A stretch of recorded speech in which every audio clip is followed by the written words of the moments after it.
नमस्कार. Learn from home या संकल्पनेतून मी श्रीमती भोसले PS इयत्ता 10वी वर्गासाठी इतिहास विषयाच्या 3ऱ्या पाठाचे सादरीकरण करत आहे. पाठाचे नाव आहे उपयोजित इतिहास. उपयोजित इतिहास या पाठामध्ये आपणास 5 घटकांचा अभ्यास करावयाचा आहे. त्यामध्ये पहिलं उपयोजित इतिहास म्हणजे काय, दुसरं उपयोजित इतिहास आणि विविध विषयांमधील संशोधन, तिसरं उपयोजित इतिहास आणि वर्तमान काळ, चौथं सांस्कृतिक आणि नैसर्गिक वारशाचे व्यवस्थापन आणि पाचवं संबंधित व्यावसायिक क्षेत्रे. या 5 मुद्द्याच्या अनुषंगाने आपणास हा पाठ अभ्यासावयाचा आहे. सुरुवातीला पहिला मुद्दा उपयोजित इतिहास म्हणजे काय. उपयोजित इतिहास या संज्ञेसाठी जनांसाठी इतिहास म्हणजेच पब्लिक हिस्ट्री असा पर्यायी शब्दप्रयोग प्रचारात आहे. म्हणजेच सर्वांसाठी, सर्वसामान्य लोकांसाठी उपयोगात येणारा इतिहास. भूतकाळातील घटना संबंधीचे जे ज्ञान इतिहासाद्वारे प्राप्त होते त्याचा उपयोग वर्तमान आणि भविष्यकाळात सर्व लोकांना कसा होईल याचा विचार उपयोजित इतिहास या विषयाद्वारे केला जातो. म्हणजे इतिहासाचा उपयोग हा वर्तमान आणि भविष्य काळासाठी प्रेरणा म्हणून आपणास चांगल्या प्रकारे करता येईल असा यातून अर्थ होतो. वर्तमानातील इतिहास या विषयाचे ज्ञान आपणास आवश्यक आहे, कारण पहिलं त्यातून आपणास वर्तमानातील सामाजिक आव्हानावर उपाययोजना करणे शक्य होते.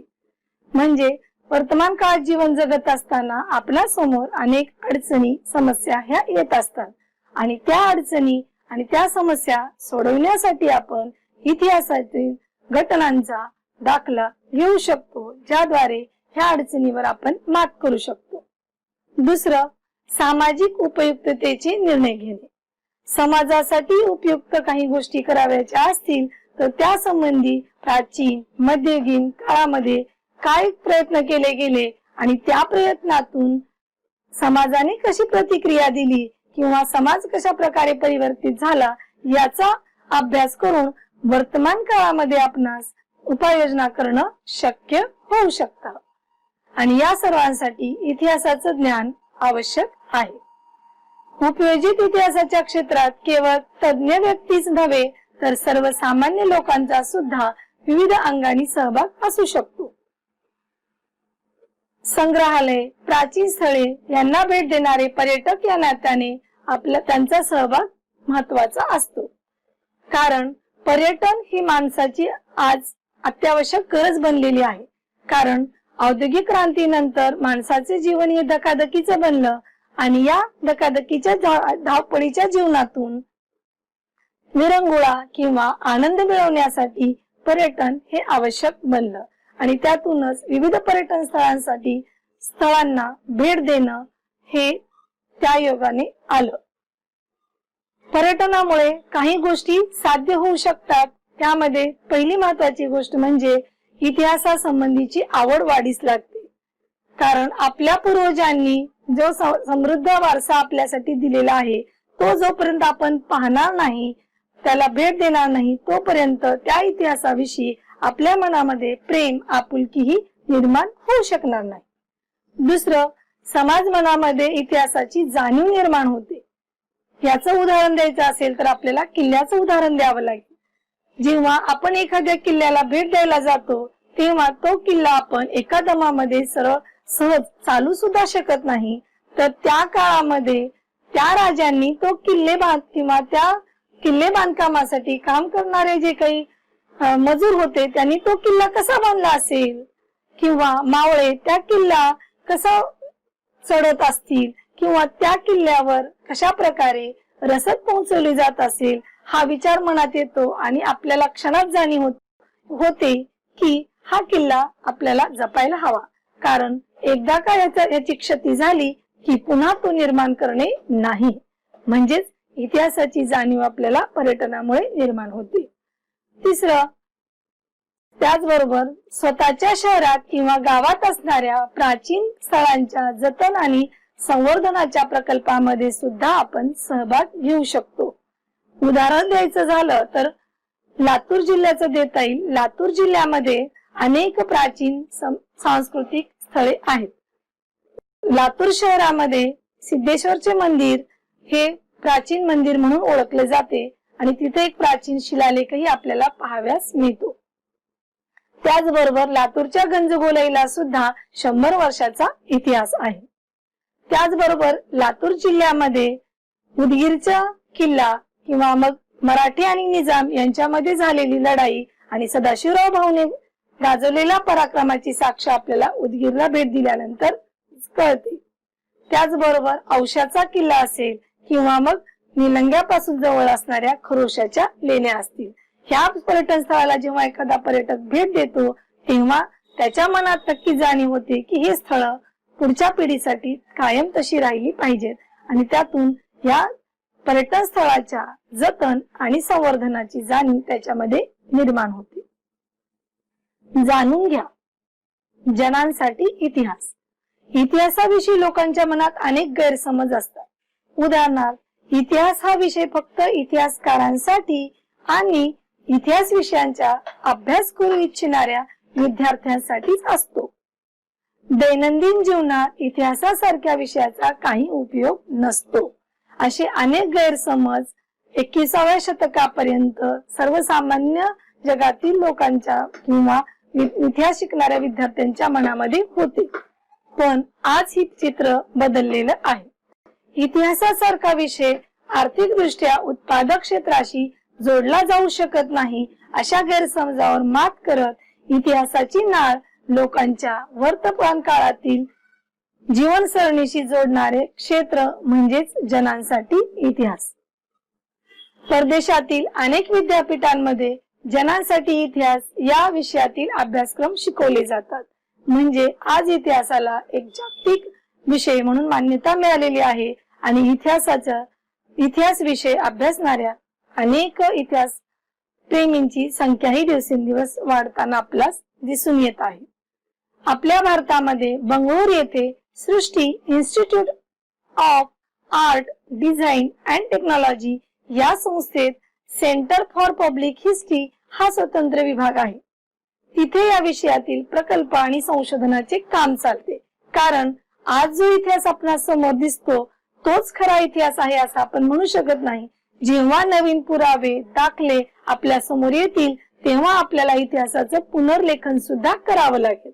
उदाहरणार्थ इसवी सन 1920-21 पर्यंत म्हणजे हडप्पा संस्कृतीचा शोध लागेपर्यंत आपणास एवढंच माहित होतं की आपली भारतीय संस्कृती ही इसवी सन पूर्व साधारणतः 1500 वर्षापूर्वी म्हणजे वैदिक संस्कृती पर्यंतचीच आहे. पण जेव्हा आपणास हे कळालं तेव्हा आपला इतिहास पुन्हा 1,500-2,000 वर्ष मागे गेला आणि आपल्याला सुद्धा समृद्ध प्राचीन सांस्कृतिक वारसा आहे हे समजले. म्हणजे इतिहासामध्ये सतत संशोधन होणं गरजेचे आहे. उपयोजित इतिहास आणि विविध विषयांमधील संशोधन. इतिहास भूतकाळात घडून गेलेल्या घटनांशी संबंधित असतो. वर्तमानात दिसणाऱ्या मानवी जीवनाची घडण या घटनांवरच आधारलेली असते. म्हणजे भूतकाळाच्या पायावर वर्तमान काळाची इमारत ही उभारलेली आहे. या घटना राजकारण, सामाजिक धार्मिक संघटन, तत्वज्ञान, तंत्रज्ञान आणि विज्ञान यासारख्या विविध क्षेत्रांमध्ये घडलेल्या असतात. म्हणजे इतिहासाचा संबंध वेगवेगळ्या क्षेत्रांशी जोडता येतो. किंबहुना कोणताही क्षेत्राला इतिहासाशिवाय पर्याय नाही. त्या क्षेत्रातील पुढील वाटचालीची दिशा या ज्ञान संचयाच्या स्थितीवर अवलंबून असते. म्हणजे ज्या विषयाला जेवढा जास्त समृद्ध इतिहास तेवढा त्या विषयाची वाटचाल वेगाने किंवा प्रगत होत असते. त्या अनुषंगाने अनेक विषयाच्या संशोधनात इतिहासाची संशोधन पद्धती उपयुक्त ठरताना आपल्यास दिसून येते. त्या कोणकोणत्या विषयामध्ये इतिहास हा विषय उपयुक्त ठरू शकतो त्याचा आपला अभ्यास आपणास करावयाचा आहे. त्यामध्ये पहिलं तत्वज्ञान. विविध विचारसरणीचा उगम त्यामागील वैचारिक परंपरा आणि त्या विचारसरणीच्या वाटचालीचा इतिहास समजून घेणे म्हणजे तत्वज्ञान होय. उदाहरण द्यायचं झालं तर मार्क्सवादाचे तत्वज्ञान समजून घेण्यासाठी आपणास भूतकाळात जावं लागेल. कधी, कुठे, केव्हा मार्क्सवाद उदयास आला आणि या मार्क्सवादाचा वापर करून जगात कधी, कुठे, केव्हा क्रांती घडून आली हे आपणास लक्षात येईल. दुसरं उदाहरण द्यायचं झालं तर राष्ट्रवाद. प्राचीन मध्ययुगीन काळामध्ये जगातील बहुतांश देशामध्ये राजेशाही शासन पद्धती होती, पण आधुनिक काळामध्ये लोकशाही शासन पद्धती आली आणि त्यातून लोकांना आपण सर्व एक आहोत ही भावना निर्माण झाली. मग हा राष्ट्रवाद पहिल्यांदा कुठे निर्माण झाला, हा शब्द प्रयोग कधी करण्यात आला, राष्ट्रवादी तत्वज्ञान म्हणजे नेमके काय हे जर समजून घ्यायचे असेल तर आपल्याला निश्चितच इतिहासामध्ये म्हणजेच भूतकाळामध्ये डोकावावे लागेल. तत्वज्ञान समजून घेताना ते तत्वज्ञान ज्या भाषेतून व्यक्त झाले त्या भाषेच्या इतिहासाचाही उपयोग होतो. म्हणजे तत्वज्ञानाचा अभ्यास करताना भाषा ही खूप महत्वाची असते. कारण आपल्याला माहिती आहे की भाषेमध्ये एखादा शब्द जरी इकडचा तिकडा झाला तरी अर्थाचा अनर्थ व्हायला वेळ लागत नाही. त्यामुळे ते भाषा जाणणाऱ्या तज्ञ व्यक्तीचा अभ्यास हा तत्वज्ञान विषयाचा अभ्यास करण्यासाठी उपयोगी ठरू शकतो. दुसरा विषय आहे विज्ञान. वैज्ञानिक शोध आणि सिद्धांत यांचा कालक्रम आणि त्या शोधामागील कारण परंपरेची साखळी समजून घेणे यासाठी विज्ञानाचा इतिहास अभ्यासावा लागतो. म्हणजे कधी, कुठे, केव्हा, का घडले हे समजत असताना विज्ञान आपण शिकणं आवश्यक आहे. गरज ही शोधाची जननी असते असं म्हटलं जातं आणि ते निश्चितच बरोबर आहे. अनेकदा वैज्ञानिक शोध हे मानवी गरजांची पूर्ती आणि जिज्ञासेचे समाधान करण्याच्या प्रयत्नातून लागलेले असतात. याचे उदाहरण द्यायचे झाले तर इसवी सन 1453 मध्ये ऑटोमन तुर्कांनी कॉन्स्टँटिनोपालचा पराभव केला आणि बायझंटाईनच्या साम्राज्याची राजधानी असणारे हे शहर तुर्कांनी सर्व जगासाठी व्यापारासाठी बंद केले. अतिप्राचीन काळापासून युरोप आणि आशिया या दोन खंडादरम्यान होणारा व्यापार त्यामुळे थांबला आणि व्यापाऱ्यांना आपला व्यापार करणं भाग होतं. त्यासाठी युरोपीय व्यापाऱ्यांनी आपल्या खलाशांना, दर्यावर्दींना नवीन जलमार्ग शोधण्याचे प्रोत्साहन दिले आणि त्यातूनच म्हणजेच त्या गरजेतूनच अमेरिका खंडाचा शोध लागला. त्याचबरोबर भारताकडे येणारा सागरी मार्ग वास्को द गामांनी शोधून काढला. म्हणजे गरज ही शोधाची जननी असते. त्यासाठी आधी अस्तित्वात असणाऱ्या वैज्ञानिक ज्ञानाचा उपयोग केला जातो. या शोधामागील कारण परंपरा, कालक्रम समजून घेण्यासाठी विज्ञानाच्या इतिहासाचे ज्ञान उपयोगी पडते. तिसरा विषय आहे तंत्रज्ञान. कृषी उत्पादन, वस्तूचे उत्पादन, स्थापत्य, अभियांत्रिकी इत्यादी मध्ये होत गेलेले बदल आणि त्यामागील कारण परंपरेची साखळी समजून घेणे यासाठी तंत्रज्ञानाचा इतिहास अभ्यासावा लागतो. वैज्ञानिक शोध आणि तंत्रज्ञानातील प्रगती परस्परावलंबी असते. म्हणजे विज्ञान हा शोध आहे तर या शोधाचा मानवी जीवनात केलेला वापर म्हणजे तंत्रज्ञान होय. त्याचेच उदाहरण द्यायचे झाले तर वाफेचा शोध हा हे विज्ञान आहे, तर त्या वाफेच्या शक्तीचा वापर करून चालवलेले रेल्वे इंजिन म्हणजे हे तंत्रज्ञान होय.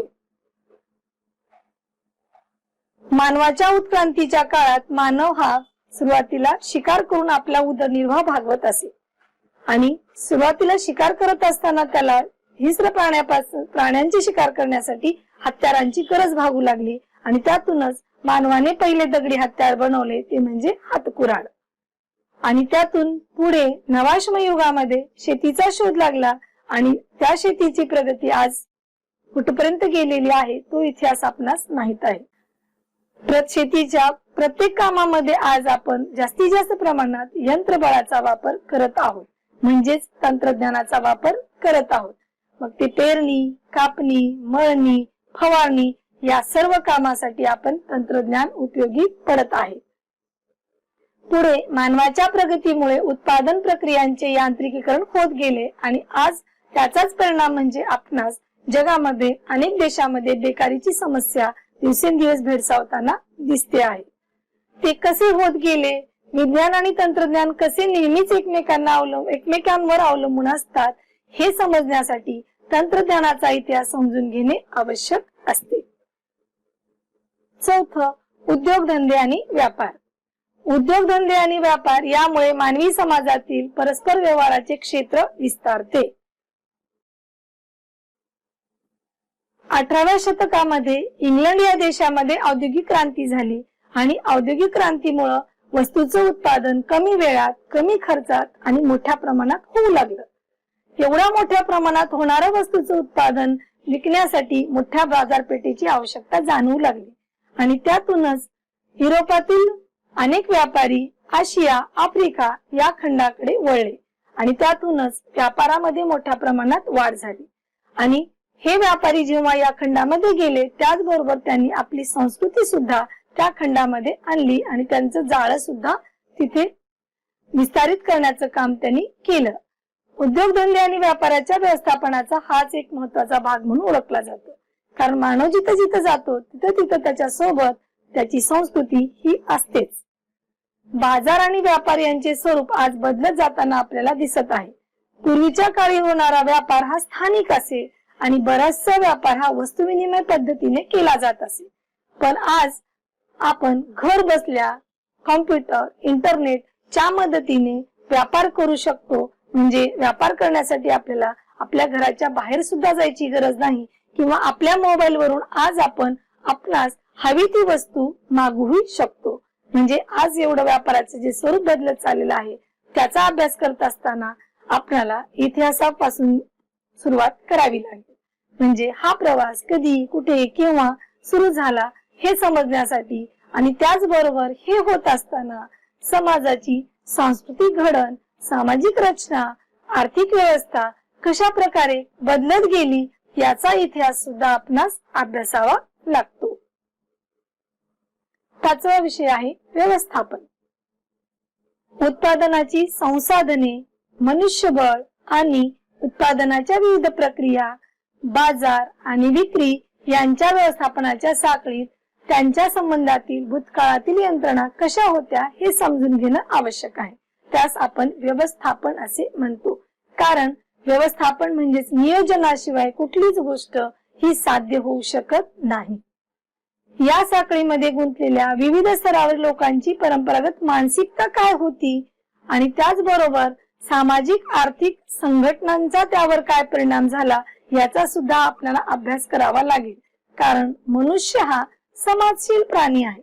समाजाशिवाय तो जगू शकत नाही. त्याच्या प्रत्येक कृतीवर हा आजूबाजूच्या परिस्थितीचा प्रभाव हा पडत असतो आणि त्याचा इतिहास समजला तरच वर्तमानामध्ये विविध पातळ्यावरील व्यवस्थापन करणे सोपे होते. 6वं, कला. मानवाच्या अंगी असणाऱ्या विविध कलागुणांना व्यक्त करण्याची माणसाची अतिप्राचीन काळापासून प्रवृत्ती आहे किंवा माणसाचा तो स्वभाव गुण आहे. त्याचे उदाहरण द्यायचे झाले तर आपणास अश्मयुगीन काळाचं देता येईल. अश्मयुगीन काळामध्ये मध्य प्रदेशामधील भीमबेटका येथील काही गुहाचित्र हे 1,00,000 वर्षापूर्वीपेक्षा सुद्धा प्राचीन असल्याचे पुरावे आपणास सापडलेले आहेत. म्हणजे विविध कला क्षेत्रातील अभिव्यक्ती व त्यामागील वैचारिक, भावनिक, सांस्कृतिक परंपराच्या आधारे झालेला कलांचा विकास समजून घेणं महत्वाचं असतं आणि हे समजून घेत असताना इतिहासात डोकावल्याशिवाय आपणास ते शक्य होणार नाही. कोणत्याही कलाविष्काराचे मर्म, कलाकृतीच्या निर्मात्याची मानसिकता आणि विशिष्ट कलाशैलीच्या विकासाचा क्रम तसेच सांस्कृतिक इतिहासाच्या अभ्यासाद्वारे समजू शकतो. म्हणजे कला सादर करत असताना कलाकाराला काय वाटतं किंवा तो त्या कलेविषयी कोणत्या भावनेतून बघतो हे त्याच्या कलेतून व्यक्त होत असतं.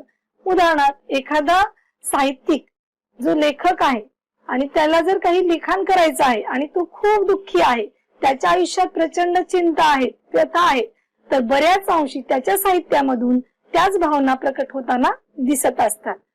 नृत्य, गायन, वादन, चित्रकला ह्या सर्व कलाचा आविष्कार किंवा या कलांचा अभ्यास करत असताना आपणास इतिहासात डोकावावे लागेल.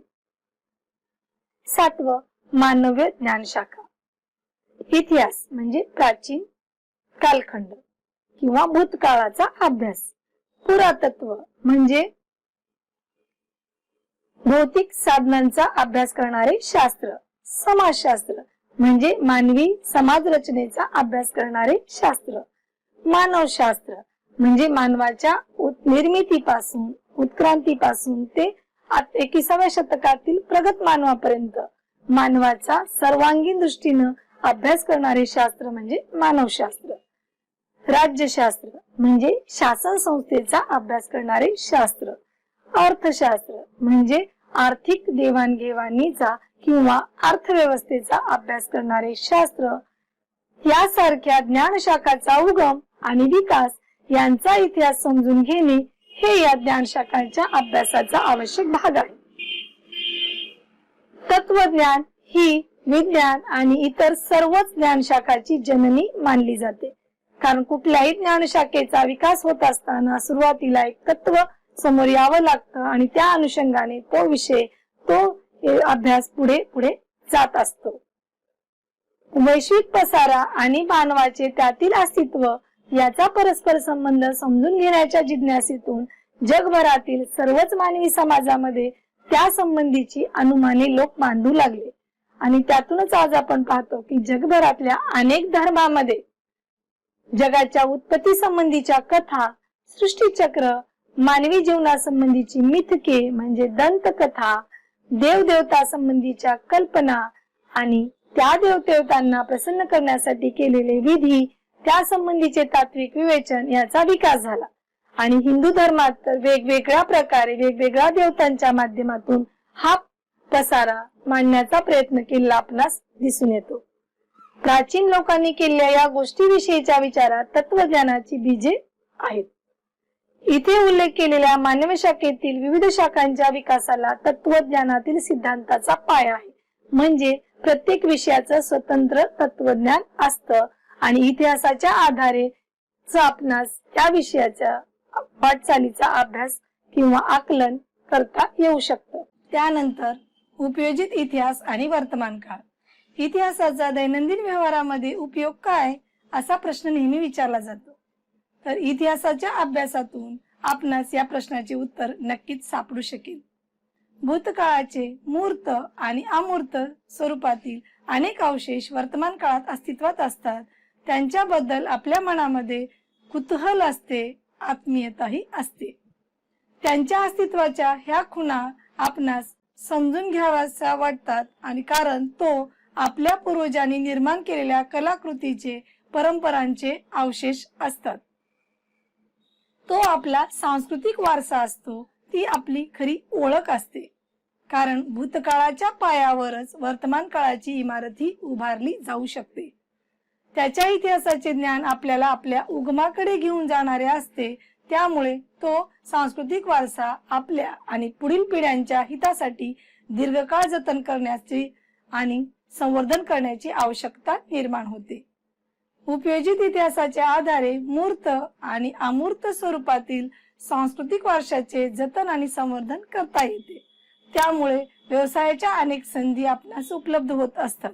उदाहरण द्यायचे झाले तर एका संग्रहालयाचे जर दिले तर त्या संग्रहालयामध्ये काम करणाऱ्या सफाई कर्मचाऱ्यापासून ते व्यवस्थापकापर्यंत अनेक लोकांना रोजगार हा उपलब्ध होत असतो. म्हणजेच इतिहासाच्या अभ्यासातून अनेक लोकांना आपल्या वर्तमान काळातील विविध गरजा किंवा उदरनिर्वाह भागवण्याचे साधन म्हणून इतिहास उपयोगी पडू शकतो.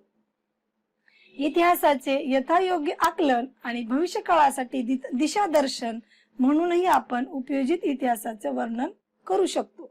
चौथा मुद्दा सांस्कृतिक आणि नैसर्गिक वारशाचे व्यवस्थापन.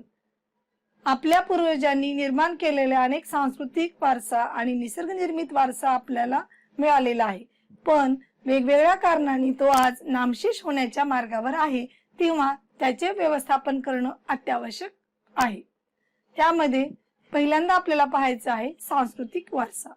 सांस्कृतिक वारसा म्हणजे जो वारसा मानवाने तयार केला आहे किंवा मानवनिर्मित आहे. तो वारसा दोन प्रकारामध्ये विभागलेला आहे, एक मूर्त आणि दोन अमूर्त. पहिल्यांदा मूर्त सांस्कृतिक वारसा. या प्रकारामध्ये प्राचीन स्थळे म्हणजे प्राचीन काळातील स्थळे, वास्तू म्हणजे इमारती, वस्तू म्हणजे पूर्वजांनी वापरलेल्या विविध वस्तू, हस्तलिखिते. हस्तलिखिते हा इतिहासाचा अस्सल पुरावा म्हणून ओळखला जातो. शिल्पे, इमारतीवर, दगडावर किंवा लाकडावर जे काही वेगवेगळं कोरीव काम केलं जातं त्याचा समावेश शिल्पामध्ये होतो. त्यानंतर चित्रे, या सर्वांचा समावेश मूर्त सांस्कृतिक वारसा प्रकारामध्ये होतो आणि तो वारसा आपण जपणं आवश्यक आहे. दुसरं अमूर्त सांस्कृतिक वारसा. या प्रकारामध्ये खालील गोष्टीचा समावेश होतो. पहिलं, मौखिक परंपरा आणि त्यासाठी उपयोगात आणली जाणारी भाषा. कारण लिपीचा शोध हा खूप उशिरा लागला. त्यापूर्वीच्या म्हणजे प्रागैतिहासिक काळात मधील अनेक मौखिक परंपरा आणि भाषा ह्या जपल्या जाणं आवश्यक आहे. पारंपरिक ज्ञान म्हणजे प्राचीन ज्ञान. तसेच सण समारंभ साजरे करण्याच्या पद्धती आणि धार्मिक विधी. भारतामध्ये धार्मिक विविधता मोठ्या प्रमाणात आहे. प्रत्येक धर्माचे विविध वेगवेगळे विधी हे साजरे केले जातात. तसेच प्रत्येक धर्मामध्ये विशिष्ट ऋतूमध्ये काही सण साजरे केले जातात. मग त्या साजरे करण्याच्या पद्धती सुद्धा जपल्या गेल्या पाहिजेत. कारण त्यामागे सुद्धा बऱ्याच वेळा विज्ञान किंवा पर्यावरण रक्षण हा उद्देश आपणास दिसून येतो. कला सादरीकरणाच्या पद्धती. त्यामध्ये आपणास वारली चित्र परंपरेचं उदाहरण देता येईल. आदिवासी लोकांनी ही कला जपण्याचं काम केलं आहे, पण आज ही कला नामशेष होण्याच्या मार्गावर आपणास दिसून येते. विशिष्ट पारंपरिक कौशल्य. आजही आपल्याला माहिती आहे की बऱ्याचशा खेड्यांमध्ये अशी काही कौशल्य आहेत ज्याची माहिती स्थानिक, राज्य, राष्ट्रीय किंवा आंतरराष्ट्रीय स्तरावर कोणालाच नाही आणि तो ठेवा जोपर्यंत दुसऱ्यांना समजणार नाही, काळाच्या ओघामध्ये ती नष्ट होण्याची दाट शक्यता आहे आणि त्यामुळं ती पारंपरिक कौशल्य सुद्धा जपणं आवश्यक आहे. तसेच अशा परंपरा, पद्धती, कौशल्य इत्यादीचे प्रतिनिधित्व करणारे समूह किंवा गट. कारण काही लोकांनी आपलं पूर्ण आयुष्य हे भारताच्या सांस्कृतिक वारसा किंवा नैसर्गिक वारसा जतन करण्यासाठीच खर्च केलेला आहे. तेव्हा तो समूह किंवा तो गट जोपर्यंत शिल्लक आहे तोपर्यंत आपल्याला हा वारसा अनंत काळापर्यंत पाहता येईल आणि त्यामुळं त्या गटाचं, त्या समूहाचं रक्षण करणं हे सुद्धा अमूर्त सांस्कृतिक वारशाच्या जतनाचा एक महत्वाचा भाग म्हणून आपणास सांगता येईल. त्यानंतर नैसर्गिक वारसा. निसर्गातील जैवविविधतेचा विचार नैसर्गिक वारसाच्या संकल्पनेत केलेला आहे. कारण आपण पाहतो पृथ्वीच्या निर्मितीच्या काळाची परिस्थिती आणि सध्याची परिस्थिती जर आपण पाहिली तर हा नैसर्गिक वारसा अनेक कारणांनी नष्ट होताना आपणास दिसत आहे. त्याला कारण म्हणजे वाढती लोकसंख्या. लोकसंख्येची वाढ झपाट्याने होत आहे आणि त्यामुळे लोकांना राहण्यासाठी घरे किंवा वाहतुकीची साधनं किंवा उद्योगधंदे या अनेक कारणासाठी जंगलतोड मोठ्या प्रमाणात केली जात आहे आणि त्यामुळे त्या जंगलात राहणारे वनस्पती, प्राणी हे नष्ट होताना आपल्याला दिसून येत आहे. या वारशामध्ये 3 बाबींचा समावेश केलेला आहे. त्यामध्ये पहिला आहे प्राणी. पृथ्वी तलावर प्राण्यांच्या प्रजाती ह्या दिवसेंदिवस कमी होत आहेत, तर काही प्रजाती ह्या कायमस्वरूपी नष्टही झालेल्या आहेत. उदाहरणार्थ डायनासोर सारखा विशाल महाकाय प्राणी आज पृथ्वी तलावर अस्तित्वात नाही. असंच जर होत राहिलं तर अजून काही प्रजाती ह्या नष्ट होत जातील. दुसरं वनस्पती सृष्टी. वनस्पतीच्या सृष्टीचा नाश हा तर सतत चालूच आहे. ब्राझील मधील अमेझॉन जंगलाला लागलेली आग हे आपण पाहिलेली आहे किंवा त्याच्याविषयीच्या घटना आपण ऐकलेल्या आहेत की त्यामध्ये किती मोठ्या प्रमाणात वनस्पती सृष्टी आणि प्राणी सृष्टीचा विनाश झाला, ज्या आपणास कदापि पाहायला मिळणार नाही. तिसरं, वनस्पती आणि प्राणी सृष्टी यांच्या अस्तित्वासाठी आवश्यक असणाऱ्या परिसंस्था. परिसंस्था म्हणजे काय तर जैविक आणि अजैविक घटक या दोघांमध्ये होणारी आंतरक्रिया. कारण सजीवांना जीवन जगण्यासाठी नेहमीच अजैविक घटकांचा उपयोग हा होत असतो. किंबहुना अजैविक घटकाशिवाय जैविक घटकांची वाटचाल ही अशक्यच आहे. तर ती परिसंस्था सुद्धा जपली गेली पाहिजे. आणि भूरचनात्मक वैशिष्ट्य. मला सांगायला अभिमान वाटतो की आपल्या भारत देशाला समृद्ध असा नैसर्गिक वारसा लाभलेला आहे आणि पर्वत, पठार, मैदाने, किनारी मैदानी प्रदेश, बेटे अशी अनेक भूरचनात्मक वैशिष्ट्ये आपल्या देशात दिसून येतात आणि तो वारसा आपण जपणं आवश्यक आहे. पुढील मानवी पिढ्यांच्या हितासाठी आपल्या वारशाच्या जतन होणे आवश्यक आहे, कारण काही वारसा हा नामशेष होण्याच्या वाटेवर आहे. सांस्कृतिक आणि नैसर्गिक वारशाचे जतन आणि संवर्धन व्हावे या हेतूने युनेस्को या जागतिक संघटनेने काही दिशादर्शक तत्वे जाहीर केलेली आहेत. कारण संयुक्त राष्ट्र संघटनेचं कार्य म्हणजे मानवी शांतता, जागतिक शांतता आणि मानवी कल्याण हे होय. युनेस्को या संघटनेने या वारसास्थळांच्या जतनासाठी दिशादर्शक तत्वाच्या आधाराने जागतिक वारसाच्या पदास पात्र ठरणारी स्थळे, परंपरा याची यादी जाहीर केलेली आहे.